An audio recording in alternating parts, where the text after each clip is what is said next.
अस्सलाम वालेकुम, my name is आमना अशरफ। तो आज हम चैप्टर 2 की एक्सरसाइज स्टार्ट करेंगे।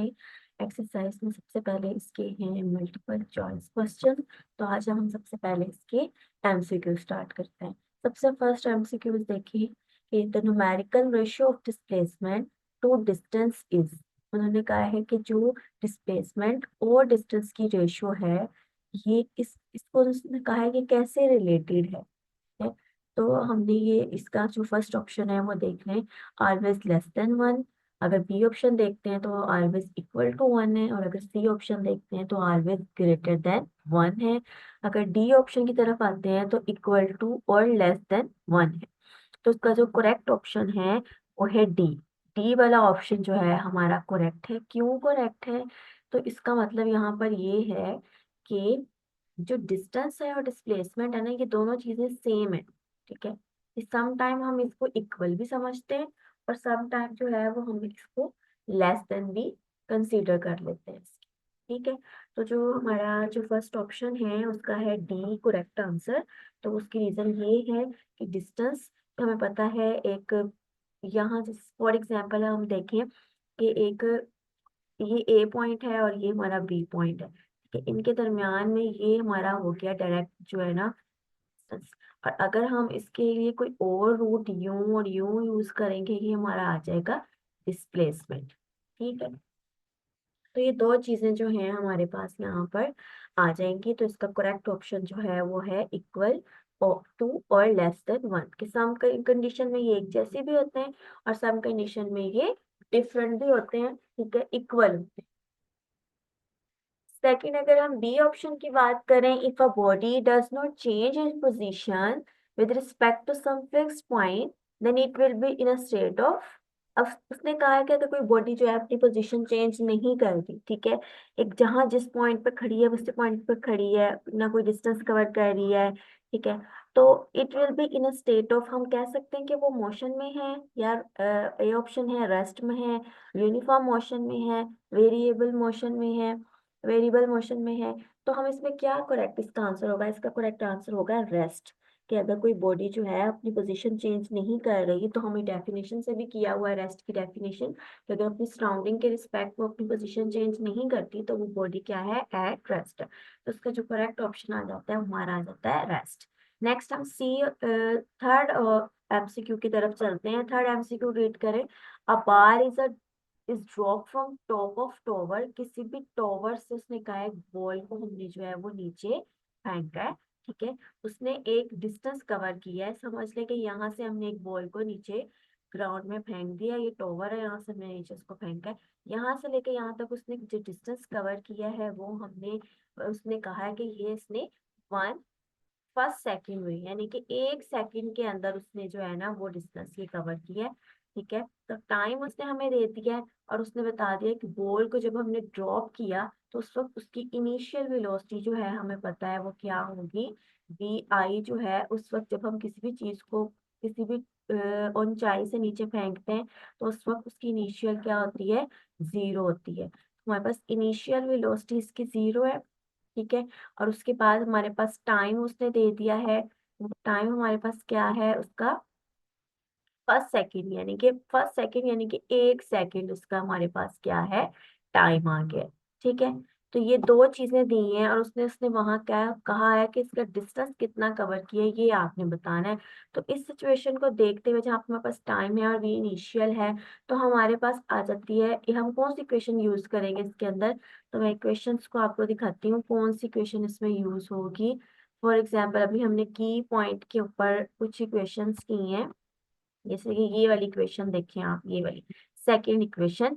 ऐसे ऐसे हम डिस्टेंस फाइंड कर देंगे, V I T plus one by two A T स्क्र। अब एट की जगह पे यहाँ पे हम क्या यूज करेंगे? जी यूज कर लेंगे। तो इस इक्वेशन के अंदर इस वैल्यू को डालो, इनिशियल वी आई जीरो है तो ये वाली टर्म पूरी जीरो हो जाएगी, हाफ होगा ये। और यहाँ पे जी की वैल्यू हम लगा देंगे 10, और टी स्केयर हमारे पास वन है तो वन का स्केयर लेंगे तो वन ही आ जाएगा, और यहाँ 10 होगा तो 10 अगर टू पे डिवाइड करते हैं तो हमारे पास ओवरऑल इस सिचुएशन से जो आंसर आता है 5 आता है। तो इसका जो करेक्ट आंसर होगा वो क्या होगा? 5 मीटर।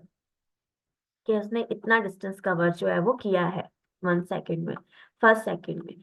नेक्स्ट अगर हम फोर्थ ऑप्शन की तरफ चलते हैं, body accelerate from rest to velocity of 144 kilometre per hours in 20 seconds, then the distance cover by it. अब यहाँ पे उसने कहा है कि उसने एक्सलरेशन बता दिया है फ्रॉम रेस्ट, यानी कि उसकी वी इनिशियल जो है वो क्या है यहाँ पर, 0 है। ठीक है, वी इनिशियल उसने हमें 0 बता दी है।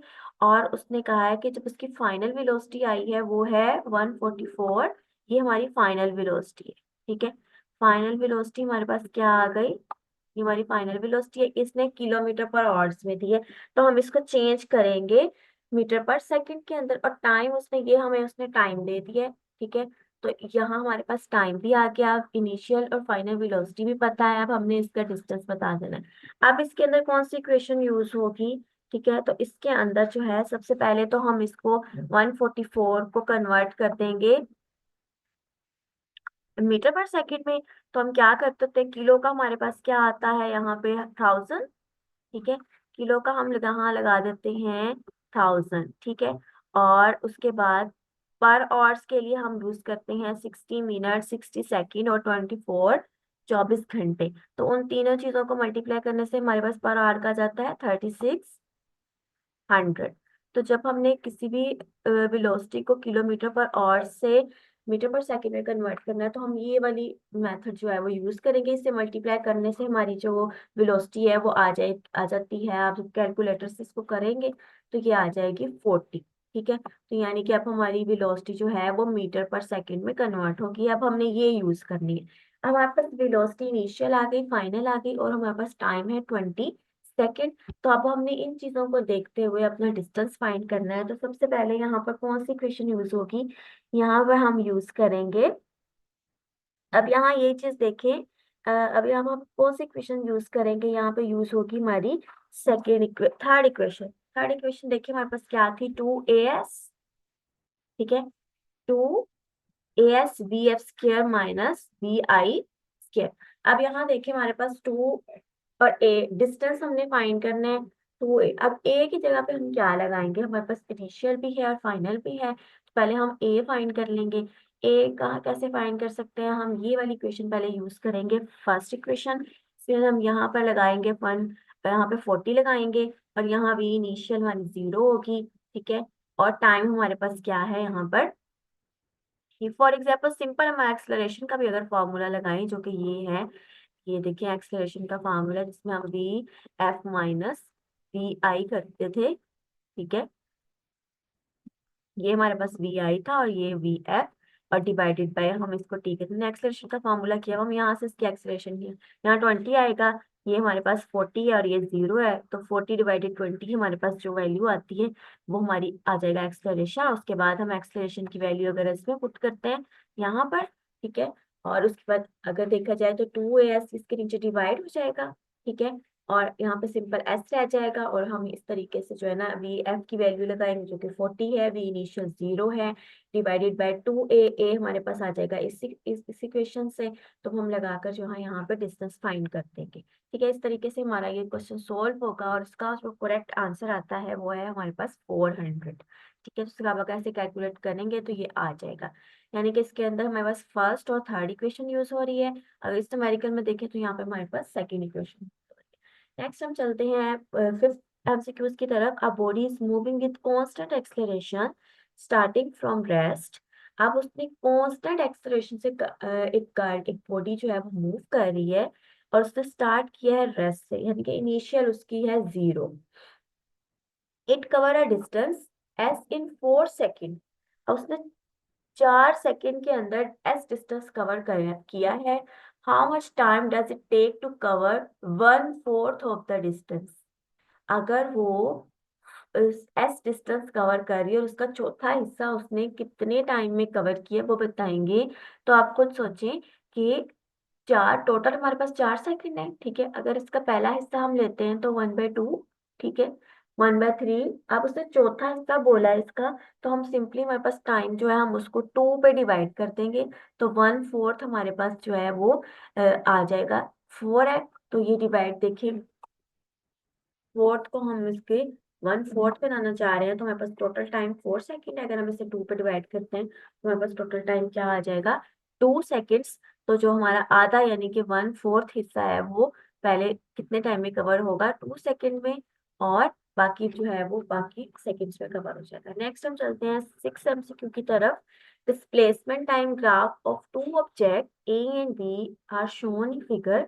यहाँ पे दो उसने डिस्प्लेसमेंट टाइम ग्राफ दिए हैं। देखें ये ग्राफ हमारे पास टी टाइम इस तरफ को होता है और डिस्टेंस हमने ले लिया है वर्टिकल एक्सिस पे, ठीक है। अब उसने यहाँ बताया है कि ए बी पॉइंट है, दो ऑब्जेक्ट्स हैं। एक का हमारे पास बिल्कुल पैरेलल टू एक्स एक्सिस आ रहा है और एक हमारे पास 0 पॉइंट से ऑनवर्ड जो है वो इंक्रीजिंग में जा रहा है, ठीक है। अब उसने कहा पॉइंट आउट करें ट्रू स्टेटमेंट। इसमें सब ट्रू स्टेटमेंट कौन सी होगी वो पॉइंट आउट करनी है। सबसे फर्स्ट स्टेटमेंट अगर हम पढ़ते हैं तो ये फर्स्ट स्टेटमेंट क्या है, the velocity of A is greater than B. उसने कहा है कि जो ए की वेलोसिटी है वो बी से ज्यादा है। तो ये देखने से पता चल रहा है, देखिए 0 से उसने स्टार्ट किया, 0 टाइम था।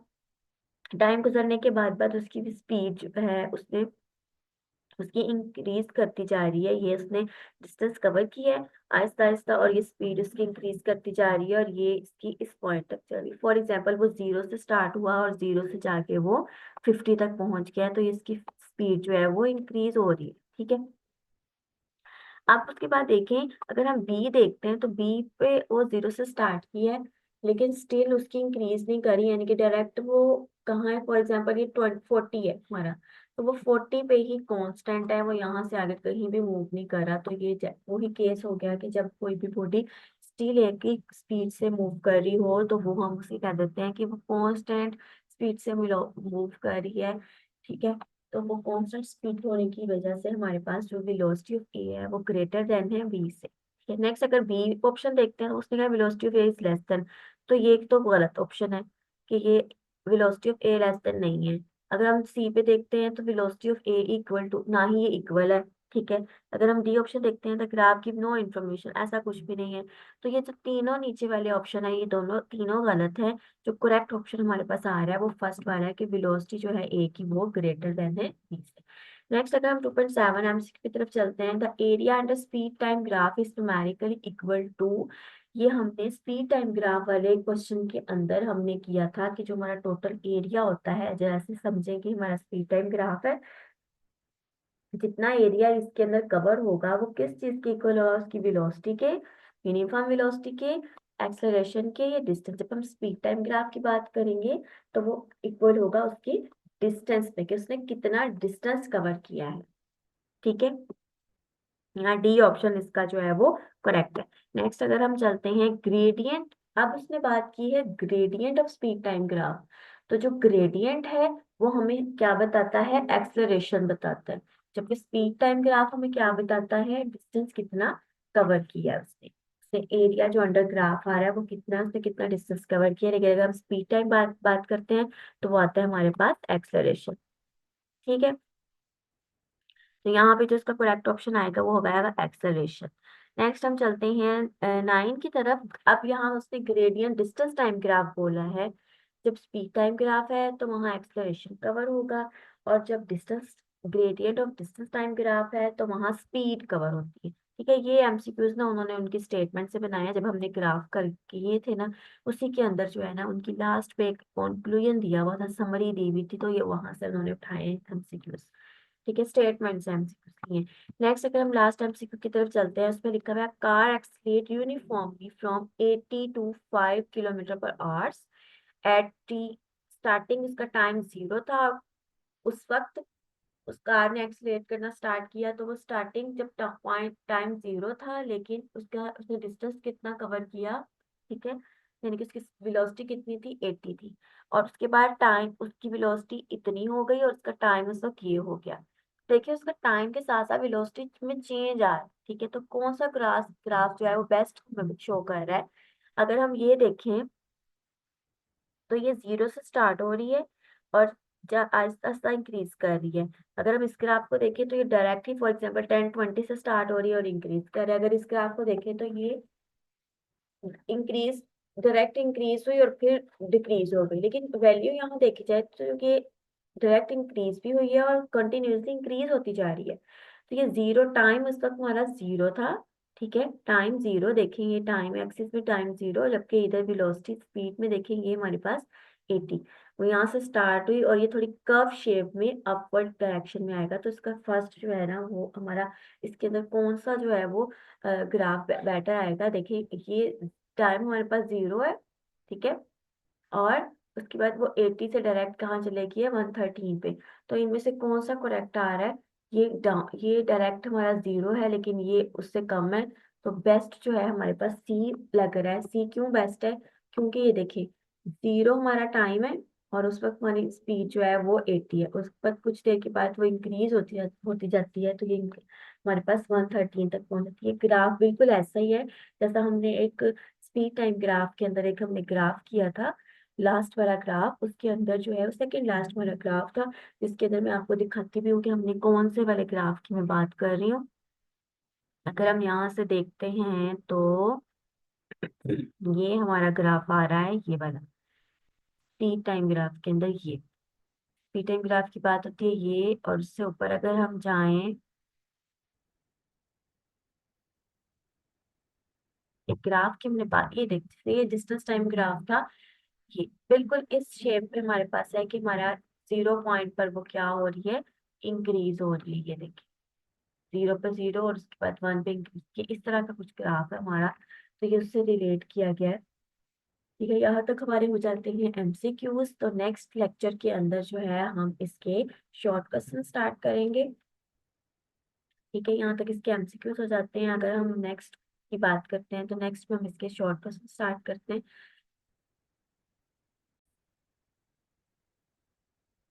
नेक्स्ट हम इसके शॉर्ट क्वेश्चन स्टार्ट करते हैं। सबसे फर्स्ट जो है इसका शॉर्ट क्वेश्चन की तरफ आते हैं। फर्स्ट जो शॉर्ट क्वेश्चन है वो क्या है, define scalar and vector quantities. तो हम इसके अंदर स्केलर और वेक्टर क्वांटिटी की डेफिनेशन लिख देंगे, तो ये हमारा जो है वो शॉर्ट क्वेश्चन कंप्लीट हो जाएगा। साथ में हम एग्जांपल भी देंगे। एग्जांपल कौन सी हो सकती हैं, जैसे कि अभी एक नेक्स्ट क्वेश्चन आ रहा है उसके अंदर एग्जांपल है स्केलर की, हम मास टाइम टेम्परेचर एग्जांपल दे देंगे, और वेक्टर की फोर्स वेलोसिटी डिस्प्लेसमेंट एक्सलेशन दे देंगे। ठीक है, तो इस तरीके से ये कंप्लीट हो जाएगा। एग्जांपल देना मस्त जरूरी है, एग्जांपल देने से हमारा 2 मार्क्स का क्वेश्चन जो है वो तब कंप्लीट होता है जब हम 1 नंबर की डेफिनेशन लिखते हैं और 1 नंबर की हम एग्जांपल लिखते हैं। ठीक है, नेक्स्ट अगर बी से अगर 2 क्वेश्चन की तरफ चलते हैं तो वहां उसने क्वेश्चन किया है कि हमने 5 एग्जाम्पल देनी है स्केलर की और 5 देनी है वेक्टर की, तो हम 5 एग्जाम्पल स्केलर की लिख देंगे और वेक्टर की लिख देंगे। नेक्स्ट हम थर्ड क्वेश्चन की तरफ चलते हैं। थर्ड क्वेश्चन के अंदर उसने कहा है कि state head to tail rule for addition of vector. तो ये सेम वो जो हमारा हमने एक टॉपिक पढ़ा था जिसके अंदर हेड टू टेल रूल को डिफाइन किया था, वहां पे इसकी डेफिनेशन लिखी हुई है हाईलाइट की हुई येलो सी, तो वो हमने कर लेनी है। अगर आप यहाँ से करना चाहते हैं तो यहाँ से भी आप कर सकते हैं। कि फॉर एग्जाम्पल मैं आपको दिखा देती हूँ कौन सी। अगर हम चलते हैं स्टार्टिंग में चलते हैं जहाँ पे हमने हेड टू टेल रूल को स्टडी किया था, ठीक है, वहां से मैं आपको बताती हूँ कि हम एग्जाम्पल क्या ले सकते हैं और क्या इसके अंदर हम जो है वो डायग्राम भी डाल सकते हैं। ये हमने किया था। नेक्स्ट ये देखिए नीचे यहाँ पर आ गया, ये वाली एग्जाम्पल हम इसके अंदर डिफाइन करेंगे क्योंकि उसने स्टेट बोला है। ठीक है, क्वेश्चन हम मैं आपको दिखाती हूँ। क्वेश्चन क्या है, state head to tail rule for addition of vector. तो जो ये लिखा हुआ है वो पॉइंट्स बनाकर भी आप लिख सकते हैं, सिंपल आप इसकी स्टेटमेंट भी दे सकते हैं। To add a number of vectors redraw their representative lines such that head of one line coincide with the tail of the other. The resultant vector is given by single vector which is directed from tail of the first vector to the head of the last vector। तो ये हमने addition कर दी है इसकी, तो उसने यही चीज बोली है, वहां पर भी हम ये चीज भी कर सकते हैं इसके अंदर यहाँ से लेके यहाँ तक। और साथ में हमने क्या कर लेनी है, ये एक डायग्राम भी बना देनी है ताकि हम बता सकें कि ऐसे ऐड होता है, एडिशन होती है वेक्टर की। अगर आपने यहाँ से करना है तो यहाँ से भी रीड कर लेते हैं। Positioning the tail of second vector at head of the first vector. ने कहा है कि जो सेकेंड वेक्टर है, समझे ये हमारा सेकेंड वेक्टर है, ये है हमारा फर्स्ट वेक्टर। मैं आपको सिखा देती हूँ यहाँ पे, जैसे कि ये देखिए मैं यहाँ ड्रॉ कर रही हूँ और मैं आपको बताती हूँ। फॉर एग्जाम्पल ये हमारा फर्स्ट वेक्टर है, ठीक है, उसके हेड के ऊपर ये हमारा सेकंड वेक्टर है, तो ये हेड के ऊपर फर्स्ट वेक्टर, सेकंड वेक्टर जो है वो फर्स्ट वेक्टर के हेड के ऊपर उसकी टेल होगी, और ये हमारा सेकंड वेक्टर है, ठीक है, यू। ये दो वेक्टर हमारे एक दूसरे के ऊपर हमने यू पोजिशंस में रख दिए। Next, drawing a resultant vector, ये थोड़ा सा ना मिस्टेक है, जरा मैं दोबारा आपको ड्रा करके दिखाती हूँ। ये थोड़ा ऐसे होगा। ये देखें, थोड़ा सा इसको हमने बेंड करना है। ठीक हो गया। चलिए यहाँ से ना हम दोबारा बना लेते हैं। जैसे ये देखिए, एक वेक्टर हमारा ये है और दूसरा वेक्टर हमारा ये है। एक ये वेक्टर फर्स्ट वेक्टर का हेड है और उसके ऊपर सेकंड वेक्टर की टेल है। ये सेकंड वेक्टर का हेड है, तो ये हमारे दो वेक्टर दूसरी की पोजीशंस में आ गए। Drawing a resultant vector from tail of the first vector की टेल से हम रिजल्टेंट वेक्टर ड्रा करेंगे और ये सेकंड वेक्टर के हेड से मिल जाएगा। ठीक है, ये बात सेकंड पॉइंट में कही है। थर्ड पॉइंट में देखिए, द रिजल्टेंट वेक्टर रिप्रेजेंट करता है सम ऑफ टू वेक्टर्स। ये फर्स्ट वेक्टर सेकंड वेक्टर, इनके सम को हम बता देंगे, वो रिजल्टेंट वेक्टर है, और यही मैग्नीट्यूड बताएगा हमें, और यही हमें डायरेक्शन बताएगा। इस तरह हम डायग्राम के साथ इसको डिफाइन करते हैं। थर्ड क्वेश्चन की तरफ चलते हैं, फोर्थ क्वेश्चन की तरफ चलते हैं। What are the distance time graph and speed time graph. अब उसने कहा कि डिस्टेंस टाइम ग्राफ क्या होता है, स्पीड टाइम ग्राफ क्या होता है। तो ये क्यू की पॉइंट्स के अंदर भी जो है ना, इसकी बड़ी अच्छी डेफिनेशन लिखी हुई है। तो अगर आप वहां से करना चाहते हैं वहां से कर लें। ये जो नोट्स मैंने आपसे शेयर किए हुए हैं, अगर आप यहाँ से करना चाहते हैं तो आप यहाँ से भी कर सकते हैं। तो अब मैं आपको स्पीड टाइम ग्राफ की पॉइंट से भी समझा देती हूँ। ठीक है, आगे देखिए, स्पीड टाइम ग्राफ है a graph that show relation between distance and time taken by moving of body. इसका डिस्टेंस टाइम ग्राफ, ये डिस्टेंस टाइम ग्राफ की डेफिनेशन हो गई और स्पीड टाइम ग्राफ की डेफिनेशन हो गई। साथ में हमने इनके जो हमने ग्राफ्स पढ़े थे, इतनी एग्जांपल पढ़ी थी, कोई एक एग्जांपल हमने दे देनी है जिसमें हमने एक साइड पर डिस्टेंस ले लेना, एक साइड पर टाइम, और इसमें एक साइड पर स्पीड ले लेनी और एक साइड पर टाइम ले लेना। तो की पॉइंट से भी हो सकती है इसकी डेफिनेशन, और अगर यहाँ से आप करना चाहते हैं तो यहाँ से भी लिख सकते हैं। देखिए, पहले उसने सिर्फ डेफिनेशन लिखी, इसके उसने एक पॉइंट बता दिया है कि जो स्लोप हमें मिलती है वो स्पीड बताती है। स्ट्रेट लाइन इंडिकेट कर रही होती है कि हमारी कांस्टेंट स्पीड है। अगर हम कर्व ले रहे हैं तो जो हमारे पास लाइंस आती है ना, ठीक है, जो हमने ग्राफ्स किए तो उसके अंदर लाइन आ रही थी, कोई स्ट्रेट लाइन थी, कोई कर्व थी, कोई इंक्रीजिंग थी। ठीक है, सब बता देती हैं उसमें से, ये इंडिकेट कर देती है स्पीड क्या है वहाँ।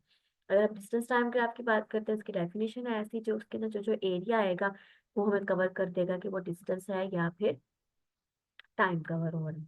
ठीक है, नेक्स्ट अगर हम चलते हैं फिफ्थ क्वेश्चन की तरफ, यहाँ पे कोई भी फॉलिंग ऑब्जेक्ट अगर अर्थ के पास गिरता है तो वो सेम कौन उसने कहा सेम और कांस्टेंट एक्सेलरेशन होता है। Does this imply that heavy, अगर कहते हैं कोई भी चीज जो है वो किसी ऊंचाई से नीचे गिरती है, उसका एक्सेलरेशन सेम होता है, और सेम कांस्टेंट कहने का मतलब है कि उसमें चेंज कोई नहीं आ रहा। ठीक है, तो क्या ये हैवी ऑब्जेक्ट के लिए भी वही होगा जो एक लाइटर ऑब्जेक्ट के लिए होगा?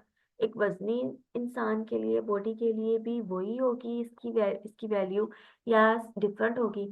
तो इसका आंसर आता है नो। नो क्यों आता है कि कोई भी हैवियर या लाइटर ऑब्जेक्ट जो है वो एक ही रेट से नीचे नहीं गिर सकते। उनके अंदर रेजिस्टेंस आ सकती है, उनका वेट आ सकता है। ठीक है, जिसकी वजह से वो जब ग्राउंड पे गिरेंगे तो उनका एक्सेलरेशन डिफरेंट होगा। क्योंकि एक्सेलरेशन ड्यू टू ग्रेविटी हमें पता है, हमें इसकी वैल्यू पता है, ये होती है। ठीक है, इस same for are object regardless of their mass. Mass के लिहाज से ये दोनों सेम होंगे, लेकिन इनकी जो कांस्टेंट एक्सेलरेशन है वो यहाँ पर चेंज हो जाएगा, या तो उसकी वैल्यू हमारे पास समथिंग ये होगी या ये होगी। ठीक है, नेक्स्ट अगर हम चलते हैं सिक्स क्वेश्चन की तरफ, उसने बोला है vector quantity are some time written in scalar notation. किसी भी वेक्टर क्वांटिटी को हम सम टाइम स्केलर में लिख देते हैं, यानी कि बोल्ड नहीं करते, यहाँ पर एरो हेड नहीं डालते। ठीक है, तो how it is the direction, तो ऐसी चीजों को हम डायरेक्शन कैसे बता सकते हैं कि अगर हम उन्हें पॉइंट आउट नहीं करना चाहते, जैसे आप, मैं एग्जांपल दे रही हूँ यहाँ पे, एक पॉजिटिव और नेगेटिव साइन शो कर देता है। फॉर एग्जांपल कि 5 मीटर पर सेकेंड है और ये -5 मीटर पर सेकेंड है। अब आप ये देखो, ये एक नंबर है, ठीक है। वेलोसिटी, वेलोसिटी क्या होती है? एक वेक्टर क्वांटिटी, ये वेलोसिटी का यूनिट्स है साथ। ठीक है, तो ये वेलोसिटी एक वेक्टर क्वांटिटी, उसने कहा कुछ वेक्टर क्वांटिटीज को स्केलर की तरह लिखते हैं। जैसे अब मैं इसको जो है वो मैं ऐसे ही बोल्ड नहीं लिखूंगी ना, इसके ऊपर मैं कोई एरो हेड दूंगी, ठीक है, लेकिन उसकी डायरेक्शन कैसे पता चलेगी कि मैं एक वेक्टर की बात कर रही हूँ? तो मैं उसके आगे प्लस या माइनस का निशान डाल दूंगी, इससे पता चल जाएगा कि एक जो है वेक्टर क्वांटिटी है, लेकिन शो की जा रही है इसके अंदर डायरेक्शन दे रही है। अगर हम दूसरी बात करते हैं, एडिंग अ डायरेक्शनल एंगल और कंपास। फॉर एग्जांपल मैं ऐसे एंगल डाल दूंगी और लिख दूंगी नॉर्थ ऑफ द ईस्ट, तो वो भी मैं बता सकती हूँ कि ये मेरा क्या है, एक वेक्टर है। ठीक है, ये दो तरीके से हम करके जो है ना वो शो कर सकते हैं स्केलर फॉर्म में। 7 क्वेश्चन की तरफ चलो। आप body is moving at uniform speed, एक बॉडी जो है वो यूनिफॉर्म स्पीड से मूव कर रही है, विद इट्स वेलोसिटी भी यूनिफॉर्म। क्या इसकी वेलोसिटी भी यूनिफॉर्म होगी? Give reason. अब देखें, वेलोसिटी और स्पीड समटाइम्स सेम होते हैं, लेकिन ये दोनों जो है वो डिफरेंट कंसेप्ट हैं। ठीक है, अब इसका आंसर जहाँ से क्यों स्टार्ट हो रहा है, no, velocity will not necessary be uniform. Velocity हमारी यूनिफॉर्म होना जरूरी नहीं होती।